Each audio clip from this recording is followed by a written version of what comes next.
Hi, we're the Two Thirsty Gardeners. I'm Rich. And I'm Nick. So today we're going to show you how to make a lovely summer cocktail. Sun's out in Somerset, lovely day for it. Today we're going to use the lovely taste of Glen Moray.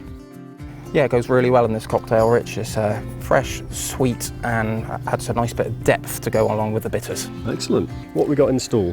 Well, Rich, we've got one of my favourite cocktails. It's an old-fashioned, but I'm going to use rosemary bitters that I'll be making myself from rosemary from the garden. Sounds good.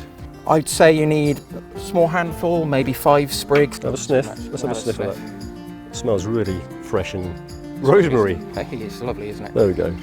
So we're going to start by stuffing the rosemary into a jar. Make sure it's a jar that's got a really tight fitting lid. What next, Nick? Next, we're going to use juniper berries, more famous for gin, but they give a nice bitter flavour to all sorts of drinks. I do like them. I'm going to pop those in there. How many is that, sorry? That's 5, just 5. Just 5. Quantities exactly 5. Exactly 5, but quantities don't matter. Don't get too airtop on this. You can create and mix however you want. I like a few allspice berries, 2, 3, 4, 5. Yep. They'll give it a little bit of depth. In they go. And next I'm going to put in a teaspoon of coriander seeds. Homegrown, Nick? They are actually, Rich. If you let a coriander go to seed, then I think these are the best parts of it. Splendid. Chuck them in.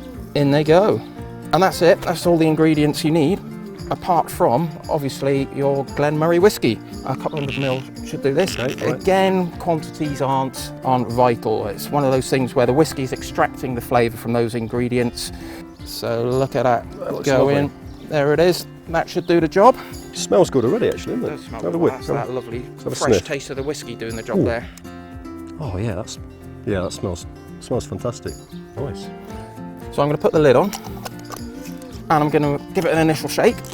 Good shaking. Thank you, Rich. And then once that's done, we're just going to leave it somewhere cool and dry for up to 2 weeks. 2 weeks to wait. 2 weeks. Well, if you're impatient, you can tuck into it a little bit earlier. So obviously, the longer you leave it, the more those flavours are going to come out. Right. So, Rich, here's the rosemary bitters, which we've been infusing for a couple of weeks, and we've strained into a bottle. Have a sniff. You most certainly can.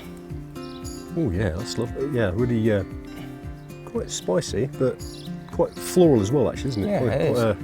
So in a glass, you need around about a teaspoonful of bitters. This is just simple sugar syrup.